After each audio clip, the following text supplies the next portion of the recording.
Yo, what's going on everybody? I hope you're all doing well. So I haven't uploaded a video on my car in a little while, or I don't think I have. When did I upload the last video? Oh yeah, I did actually. It was with Alicia. That was the last video I uploaded when Alicia drove my F3. Loads of people loved that video, got a really good reaction. So let me know if you want a part 2 to that video. I know she's dying to drive my car again. She actually wants the C63 in the future, so I don't know how that's going to pan out. But before we get into this video, don't forget to like, share, subscribe to my YouTube channel. I'm nearly at 1,000 subscribers, so a massive thank you to you all who have subscribed to my YouTube channel, watched my videos, liked my videos, and most of all shared my videos. I really appreciate it.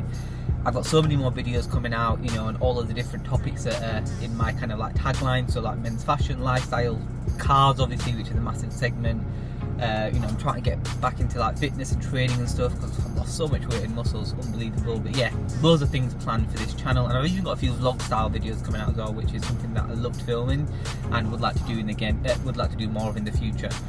So today's video, like the title suggests, I lowered my car. So this was something that me and my brother did together with the help of our friend Pav, who owns Surefix. Now what Pav did was adjust the headlights, as you'll see in the video, and he also compressed the suspension. Apart from that, me and my brother most of my brother, I would say it's like an 80-20% split.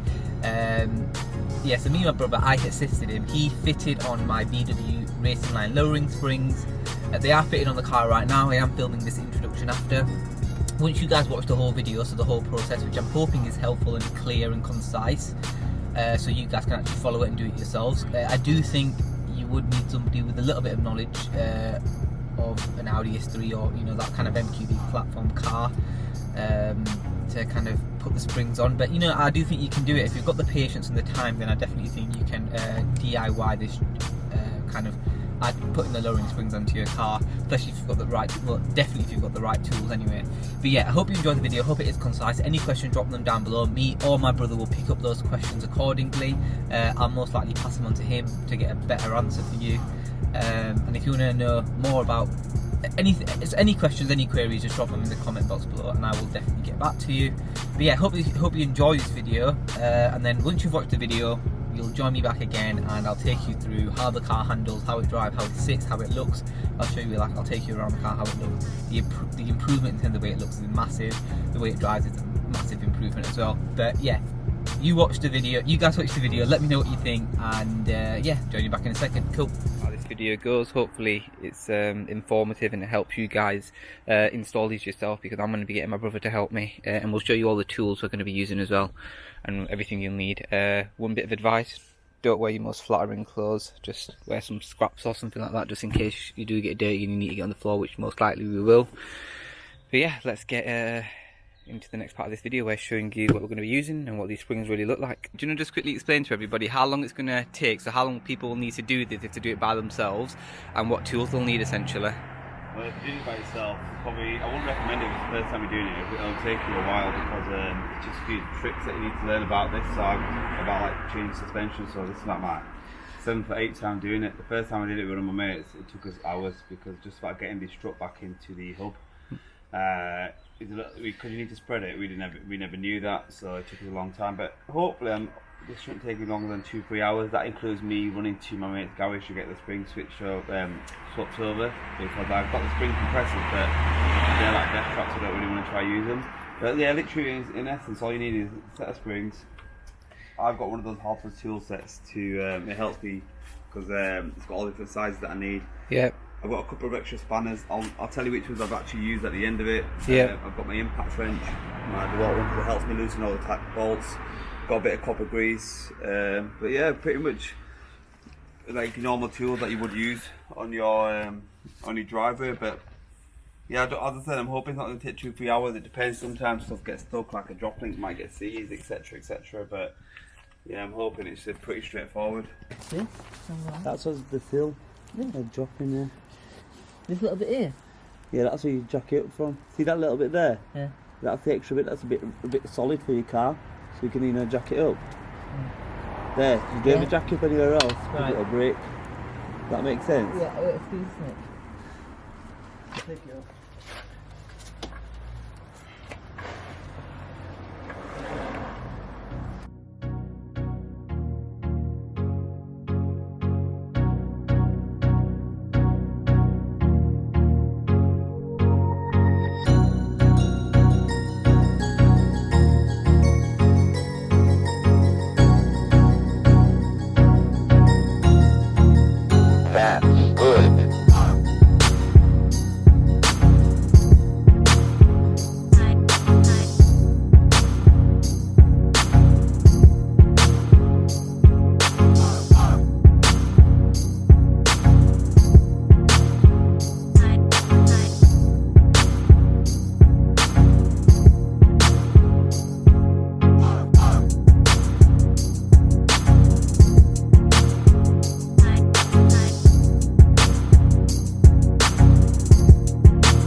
Just like that, innit? Yeah, pull them out. And then just pull them out? Yeah, just pull it out.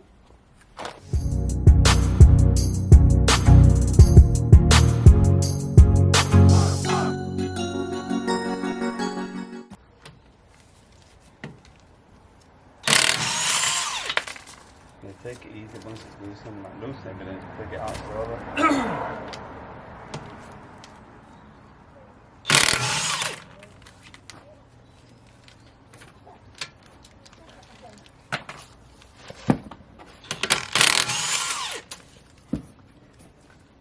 I've got a little plastic box.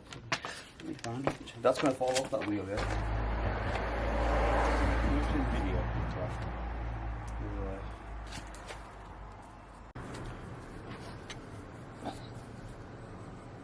Is that enough? Actually, turn it back towards me.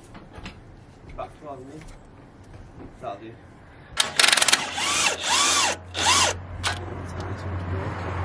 Right. So, you haven't got a light here, have you? No, but I can see really clearly. Yeah. So basically, so what you need to do is 18mm. Keep taking it off on the top or bottom, but I start taking it off from here. 18mm spanner on there. Yeah. Triple squared bit. Triple squared bit, and then just nice and easy. I have to do it the other way because loosen it. Shit, sorry.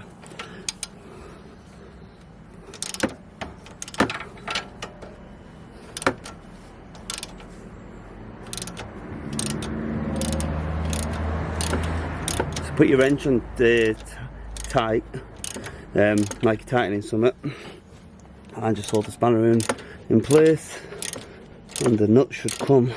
And what were you aiming to get? What are you trying to get off here? Taking the DROPLINK on. DROPLINK. Taking a DROPLINK off. People prefer to take it off on the bottom, but I start taking it on the top because we've got more space. Yeah. And also I use my impact gun to loosen it. Space on WD-40 first if you wanna.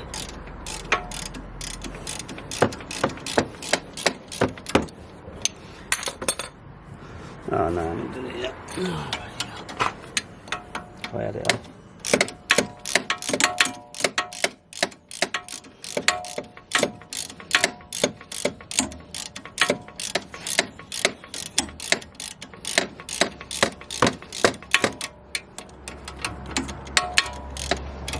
Yes.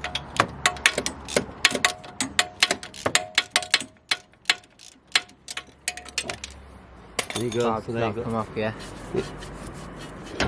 Okay, cool. What I'll do is I'll put this on the What's the inside purpose of that?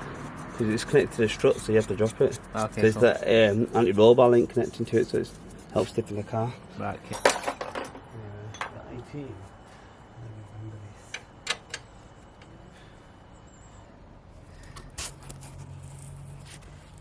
There. You see that gap there? What you want to do is you do a tool. You want to try and get your smallest wrench. I forgot the size of this wrench, I'm not going to lie to you. And you're going to get it in between that, and when you turn it, it's going to spread the strut, and that will loosen this whole thing and bring it down. Okay.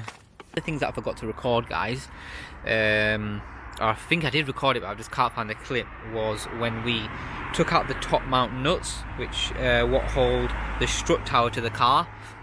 So for example, when we took out the top mount strut, we only showed you the work that we did under the actual wheel, but in order to take the strut out fully, you have these nuts that actually hold it to obviously the top of the car. I was right, so there are 3 nuts. Now you can probably see them. So there's one there, and then the tricky one is actually there, right there. That's the tricky one. Am I getting it? There it is. That's the tricky one right there. So once you do those, once you're taking the top mount out, before you do anything, so I think you need to take these. So yeah. So when you're taking the strut off, you need to remember, you need to unbolt these first, and then you need to take it off, and then essentially when you're putting it back on, you need to get the bolts up in, which is tough because you need someone to help you. You need to get them placed into these little holes and obviously screwed back on. But yeah, I hope that makes sense and fills in the gap or the void that may have been in the video.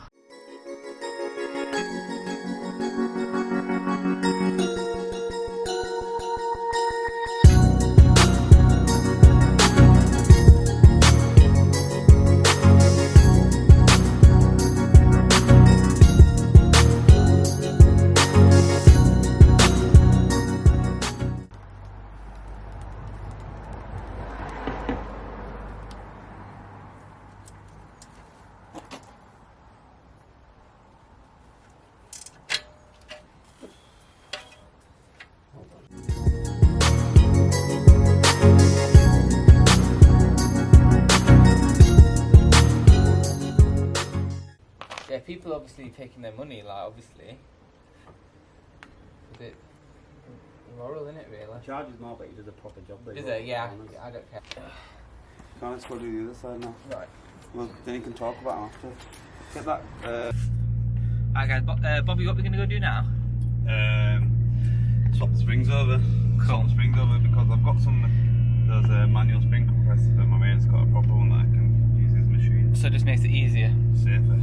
Safer and Yeah, easier. safer and easy to be honest. Alright, fab. So we're going to get these springs compressed. Swapped over, yeah. We're going to get these springs swapped over, and then we're going to come back and install them. My brother did say that the front is a lot harder than the back. The back's quite easy, so once obviously I put all this video together, it's quite easy for you guys to follow. But yeah, cool. Let's get to it.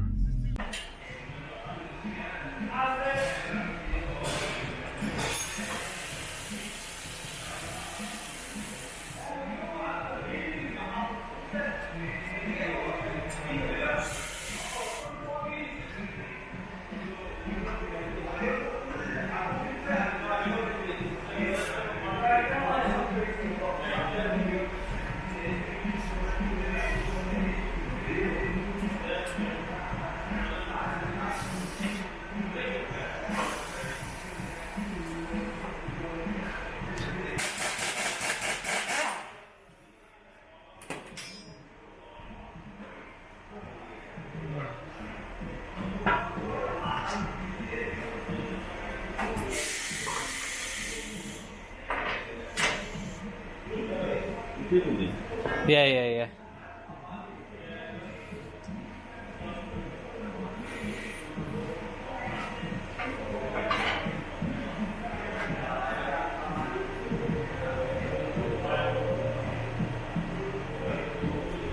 Look at the difference there.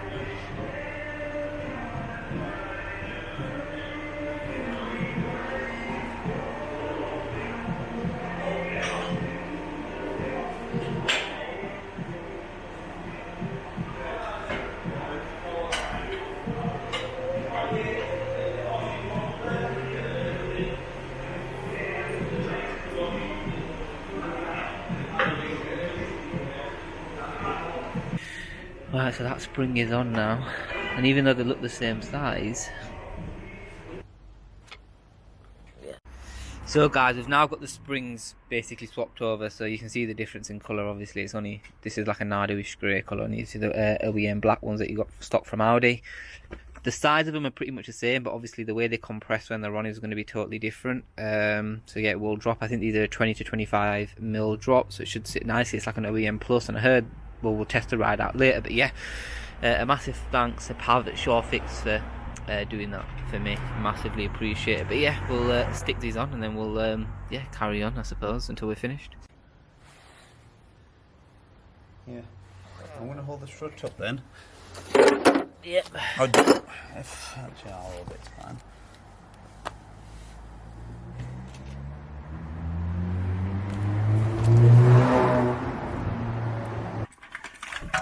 So guys, we've put the strut back in, but now we need to get it into, I suppose, this little, another little element. Quite hard to make out.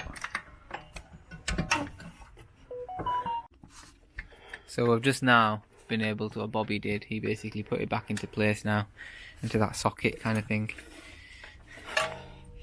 Well, so essentially, got this back on, and now we've basically popped it back into that socket. So it's all really important. You need to make sure there's a guide here, Yeah. pin that goes all the way through. Yeah. As long as it comes down, you can see the. Got that. So now obviously we've taken the rear off, but Bobby did say it'd be a lot easier, so there's a difference. There's not a massive difference in height, to be there is, but not really a massive difference in just the colour really. But yeah, cool, we'll put these on. So guys, this is obviously the rear of the car. We've just completed all 4 springs now, and obviously as you can see, this is just basically to guide the wheel on. But my brother did say, so these are the 3 bolts, so you've got one there. You've got 13mm for the DROPLINK. Yep. Got the 18mm for the shocker, and then the 18mm just for the hub that connects it all up. So what the order I took it off is 13 first, drop the DROPLINK, shocker next, then finally your last 18mm nut, then it'll just all come off. Next thing you do, easy enough, take the spring goes come out. Make sure you line the spring back up on these rubber pads. There's one at the top here, One on top there, one at the bottom. They'll spring, you'll see it because the all spring lines up in that. That is setting grooves for it.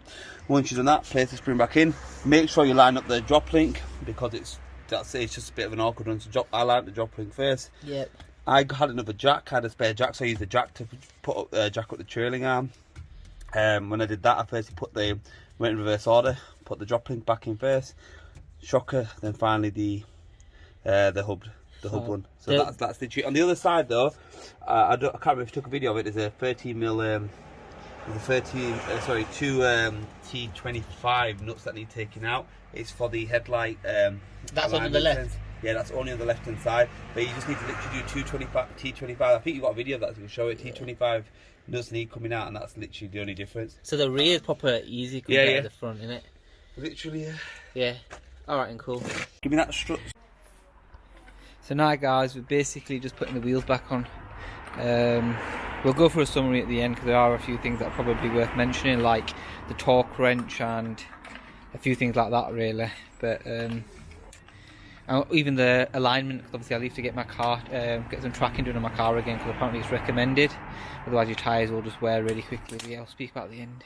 Guys, I suppose the last part of the process just before I show you the car is to get this car the tracking done. So it's recommending that whenever you lower your car, you do need to get it realigned. There's another thing I need to do after this actually, which is realign the headlights because they are looking a bit lower now, so that needs to be sorted, which I can do myself and I'll show you how to. But we're at ATEC Align in Huddersfield, highly recommended, and yeah, it's looking good so far. So it only cost me 70 quid. It's not too, it's kind of, some would say it's dear, some would say it isn't, but it is what it is. But yeah, as you can see here, the two graphs side by side, so the before and after. The before is on the left, and obviously all the greens are a good sign. So I think before the steering wheel was slightly to the left, as you can see there, and obviously now it's currently straight and level.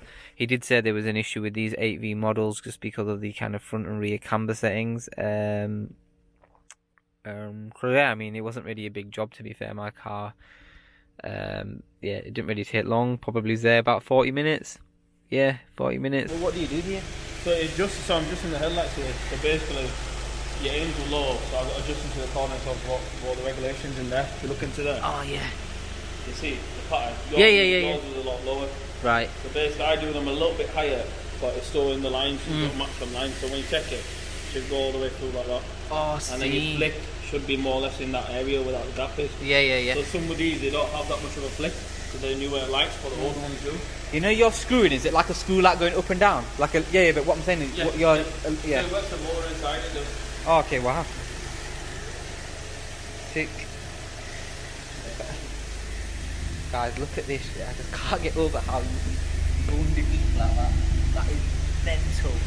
So one thing I want to show you is obviously the car. So as you can see, it definitely sits lower. And if we go closer into the actual arch, so you can actually see the car sits lower now. It's filthy as fuck, so please do ignore that. But yeah, it does sit lower. There was a much bigger gap in there. Obviously it's been dropped by 25mm all around, but yeah, it sits super nice now. And then once I get the 19-inch alloys on, it'll fill that gap even more, and the wheels will come out a little bit more because it'll have a bit of a bigger ET, so essentially offset. But yeah, overall the car looks amazing. I'm super happy with it. As you can see there, sitting super pretty. But yeah, so last night I actually got home really late, and that's why I got a bit of an awkward parking space in my garden. But the reason I got home last night is because I drove home from Banbury. No, not to get my cartoon by MRC, if anybody's wondering. I actually had a commercial shoot. For anybody who knows, I'm an actor, and I had my first commercial shoot. I don't keep saying suit. I had my first commercial shoot for Mini, which was a massive accomplishment for me, just because I'm a massive car fan, but also just because, you know, for an actor it's really competitive and amazing. Yeah, I've got my second official professional acting credential, so yeah, amazing. But anyway, cool. So now that you've watched the video, I really am hoping that it was concise as I wanted it, I planned it to be. But like I said, the car's freezing, so apologies for any kind kind of like fan noises. But yeah, the car is lowered, and as you've just seen there as well, I showed you around the car. But yeah, it looks lower. It's definitely got a bit more of a better stance once the wheels go on as well in the future. It's going to look even more better. Handles amazingly, guys. One of the things I wanted to discuss and kind of explain is why did I go for the VW Racing Line springs when there's other brands such as IBAC, MSS, and you know, I know there's a few other lowering. I think even KW do adjustable lowering springs as well.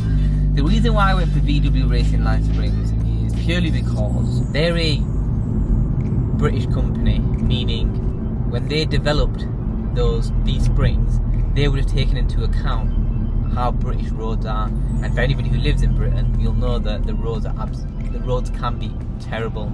They can be very, very rough, very rugged, potholes galore, and you know, they're just not a pleasure to kind of experience when you're driving.